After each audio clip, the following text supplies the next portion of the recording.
My utmost for his highest. Author Oswald Chambers, copyright 1992. Don't hurt the Lord.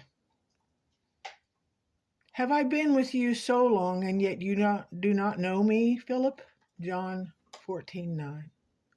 Our Lord must be repeatedly astounded at us, astounded at how unsimple we are. It is our own opinions that make us dense and slow to understand. But when we are simple, we are neither dense and we have discernment all the time.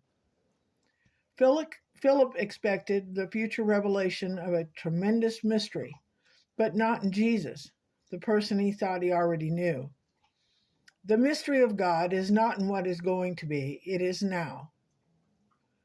Though we look for it to be revealed in the future is some overwhelming, momentous event, we have no reluctance to obey Jesus, but it's highly probable that we are hurting him by what we ask. Lord, show us the Father. 14:8. His response immediately comes back to us as he says, "Can't you see him? He is always right here, or he is nowhere to be found." We look for God to exhibit himself to his children, but God only exhibits himself in his children. And while others see the evidence, the child of God does not. We want to be fully aware of what God is doing in us. But we cannot have complete awareness and expect to remain reasonable or balanced in our expectations of him.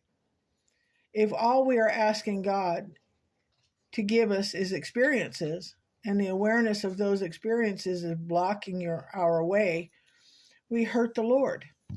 The very question we ask hurt Jesus because they are not questions of a child. Let not your heart be troubled. John 14:1 and then 27. Am I then hurting Jesus by allowing my heart to be troubled? If I believe in Jesus and his attributes, am I living up to my belief? Am I allowing anything to disturb my heart? Or am I allowing any question to come in which is unsound or unbalanced? I have to get to a point of the absolute and unquestionable relationship that takes everything exactly as it comes from him. God never guides us in some time in the future, but always here and now.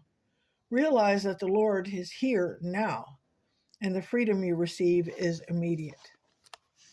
The light that never fails.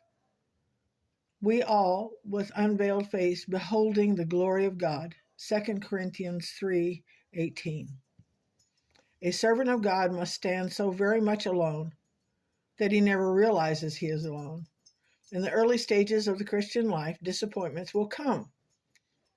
People who used to be lights will flicker out, and those who used to stand with us will turn away. We have to get so used to it that we don't even realize we're standing alone. Paul said, "No one stood with me, but all forsook me. But the Lord stood with me and strengthened me." 2 Timothy 4:16 through 17. We must build our faith not on fading lights, but on the light that never fails.